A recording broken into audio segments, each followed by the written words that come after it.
कहा जाता है कि दुनिया में यदि सबसे शक्तिशाली कुछ है तो वह हमारा मन है। जीवन में हम जितने भी इच्छाएं करते हैं उसके लिए सबसे पहले कल्पना हमारे मन से शुरू होती है। कोई घर बनाना हो या फिर कुछ नया आविष्कार, सबकी शुरुआत का धरातल मन ही होता है। मन में जो भी इच्छाएं होती हैं वह एक में एक दिन अवश्य पूरी होती है, लेकिन यदि ऐसा है तो लोगों के साथ बुरी घटनाएं क्यों हो जाती हैं? वह क्यों अपने जीवन में मन की शक्ति का प्रयोग करके सफल नहीं हो पाते?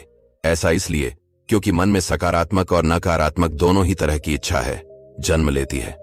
सकारात्मक इच्छाओं के साथ नकारात्मकता को जोड़ देते हैं। इस कारण कई बार हम जीवन में अपनी इच्छा की वस्तु प्राप्त करने में असफल हो जाते हैं। आइए गौतम बुद्ध की इस कहानी के माध्यम से समझते हैं कि मन की शक्ति के द्वारा किस प्रकार से सब कुछ प्राप्त किया जा सकता है। लेकिन उससे पहले आपको इस वीडियो को लाइक करना होगा, क्योंकि आपका एक लाइक हमारे लिए बहुत बड़ा मोटिवेशन होता है। और हाँ, चैनल को सब्सक्राइब करना बिल्कुल भी ना भूलें। आइए वीडियो शुरू करते हैं। एक समय की बात है, गौतम बुद्ध अपने आश्रम में ध्यान लगाकर बैठे हुए थे। तभी एक व्यक्ति भागा उनके पास आया। आश्रम के बौद्ध भिक्षु उस व्यक्ति को रोकते रह गए कि गौतम बुद्ध अभी ध्यान कर रहे हैं, उनके पास मत जाओ। किंतु वह व्यक्ति गौतम बुद्ध से मिलने के लिए इतना आतुर था कि उसने किसी की बात नहीं सुनी और दौड़कर बुद्ध के पास आ गया। इस शोर को सुनकर गौतम बुद्ध का ध्यान भी टूट गया। उन्होंने तुरंत अपनी आंखें खोल ली और उस व्यक्ति को देखकर हैरानी से पूछा कि तुम इस प्रकार भागे भागे क्यों फिर रहे हो? क्या तुम्हें किसी बात की जल्दी है? उस व्यक्ति ने कहा, नहीं प्रभु, किंतु मैं बहुत अस्थिर हूं। मैं किसी भी काम को धैर्य से नहीं कर पाता हूं। सभी कामों में हड़बड़ी रहती है। यह मेरी विशेष आदत है। बौद्ध भिक्षुओं ने मुझे कुछ समय प्रतीक्षा करने को कहा, किंतु मैं स्वयं को रोक नहीं सका। बुद्ध समझ चुके थे कि यह व्यक्ति बहुत अधिक अस्थिर मन वाला है। वह मुस्कुराए और बोले, अच्छा बताओ, मुझे इस प्रकार मिलने का क्या कारण है? यहां आने का उद्देश्य बताओ। तब उस व्यक्ति ने कहा कि मेरे मन में कई प्रकार के प्रश्न हैं और इन प्रश्नों के उत्तर आज तक मुझे कोई नहीं दे सका है। मैं बड़ी ही आशा लेकर आपके पास आया हूं। गौतम बुद्ध ने कहा कि ठीक है, प्रश्न पूछो। उस व्यक्ति ने प्रश्न पूछना प्रारंभ किया। हे गुरुदेव, क्या कारण है कि किसी व्यक्ति के मन की सारी इच्छाएं पूरी हो जाती है? वह जो भी प्रार्थना करता है उसकी सारी प्रार्थनाएं सफल हो जाती हैं, किंतु मेरे साथ ठीक इसके विपरीत होता है। मैं कोई भी प्रार्थना करता हूं तो वह कभी सफल नहीं होता है। क्या ईश्वर मुझसे नाराज है? क्या ईश्वर मुझे अन्य व्यक्तियों की भांति प्रेम नहीं करते? मैं किसी प्रकार का कोई पाप नहीं करता, किंतु फिर भी मेरा संदेश ईश्वर तक नहीं पहुंच पाता है। इसके पीछे क्या कारण हो सकता है? बुद्ध मुस्कुराए और बोले, तुम आकर्षण के नियम की बात कर रहे हो?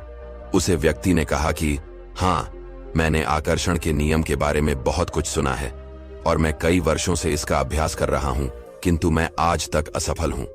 तब बुद्ध बोले कि आकर्षण के नियम की सफलता और असफलता मन की अवस्थाओं पर निर्भर करती है। हमारा मन एक कल्पवृक्ष की तरह होता है। हम जो कुछ भी चाहे वह पा सकते हैं। हमारे मन के पास इतनी शक्ति है, किंतु विशेष बात यह है कि हमारे अंदर यह स्पष्ट नहीं हो पाता है कि हमें चाहिए क्या। कई पौराणिक ग्रंथों का मानना है कि मानवों की उत्पत्ति बंदरों से हुई है, जिन्हें मरकट भी कहा जाता है। कभी इन बंदरों पर ध्यान दिया है? वे हमेशा चंचल अवस्था में होते हैं। उनकी आदत नकल करने की होती है।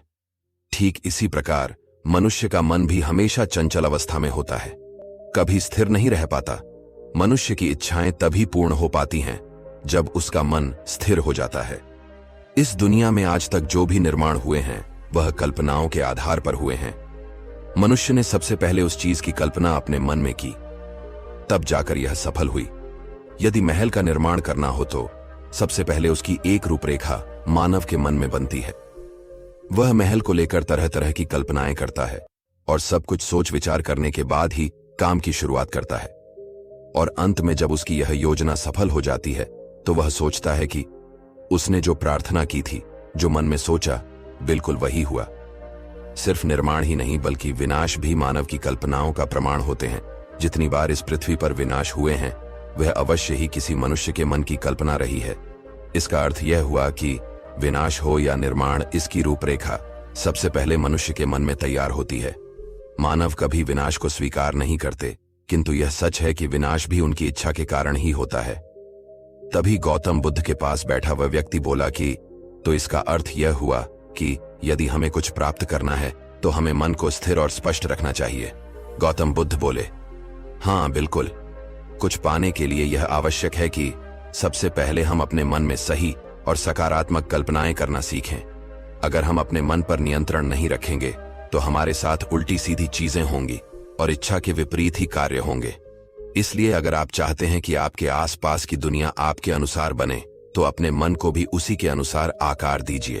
तभी वह व्यक्ति बोला कि यह किस प्रकार संभव है गुरुदेव कि मेरा मन वही सोचे जो मैं चाहता हूं, और जो मैं चाहता हूं उसकी फल प्राप्ति मुझे किस प्रकार हो सकती है। तब गौतम बुद्ध ने कहा, बरसों पहले मैंने किसी पुस्तक में कल्प वृक्ष की कहानी पढ़ी थी। आज मैं तुम्हें वह कहानी सुनाता हूं। प्राचीन समय की बात है। एक गांव के बाहर विशाल बरगद का वृक्ष था। उस वृक्ष का नाम कल्प वृक्ष था। दरअसल वह मायावी वृक्ष था। इस वृक्ष के नीचे बैठकर व्यक्ति जो भी सोचते थे, उनकी जो भी इच्छाएं होती थीं, वह उनके साथ सच में हो जाता था।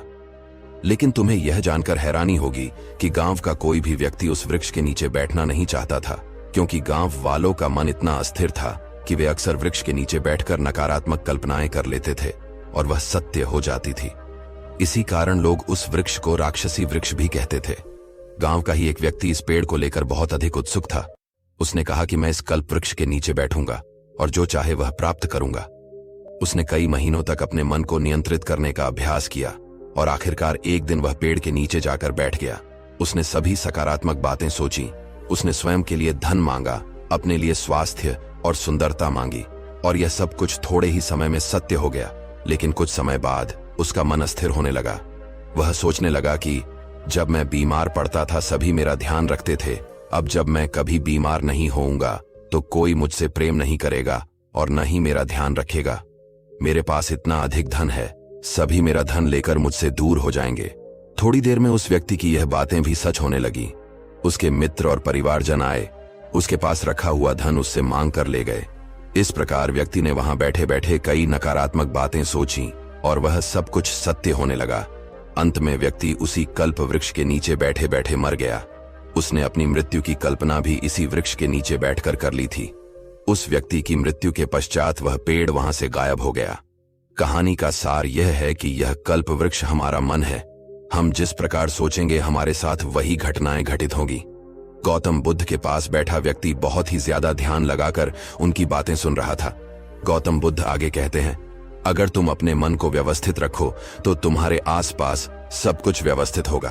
तुम्हारा मन, शरीर और सारी ऊर्जाएं एक व्यवस्थित प्रणाली के अंतर्गत कार्य करेंगी। कुछ प्राप्त करने के लिए 4 आयामों पर कार्य करना आवश्यक है।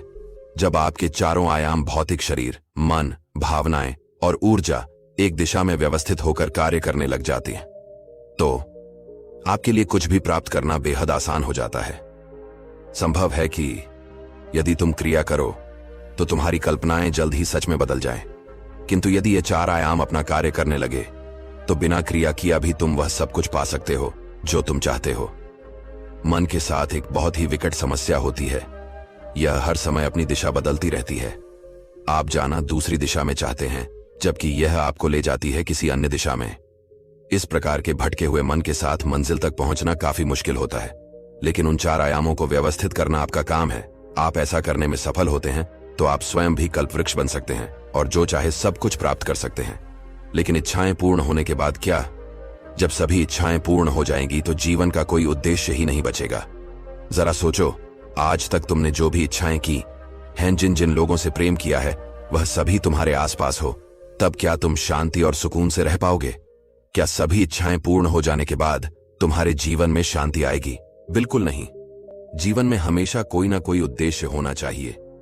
दरअसल जो शक्ति, जो आकर्षण का नियम मानव के लिए वरदान के रूप में कार्य करता, वह आज अभिशाप बन चुका है।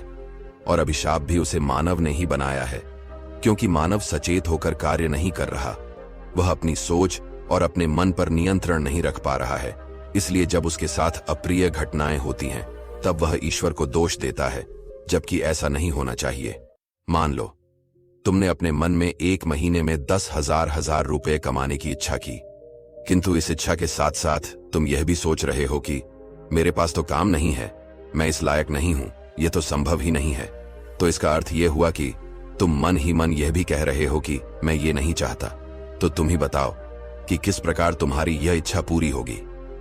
इच्छाओं को पूरा करने के लिए सरल मन वाला होना बेहद आवश्यक है। कोई व्यक्ति सरल मन से ईश्वर में आस्था और श्रद्धा रखकर अपनी इच्छाएं उन्हें बिना किसी प्रश्नवाचक चिन्ह के बता देता है और विश्वास कर लेता है कि वह सब कुछ पाने की लायक है और वह सब कुछ पाने की योग्यता रखता है, तभी जाकर वह जीवन में कुछ पा सकता है। और आकर्षण का नियम भी ऐसे ही लोगों के लिए काम करता है। इस प्रकार बुद्ध ने एक मन से अस्थिर व्यक्ति को जीवन में सब कुछ पा लेने की कला सिखाई, आकर्षण के नियमों का प्रभाव बताया। गौतम बुद्ध से उपदेश को सुनकर वह व्यक्ति मन ही मन बहुत प्रसन्न हुआ और उसने बुद्ध को धन्यवाद दिया।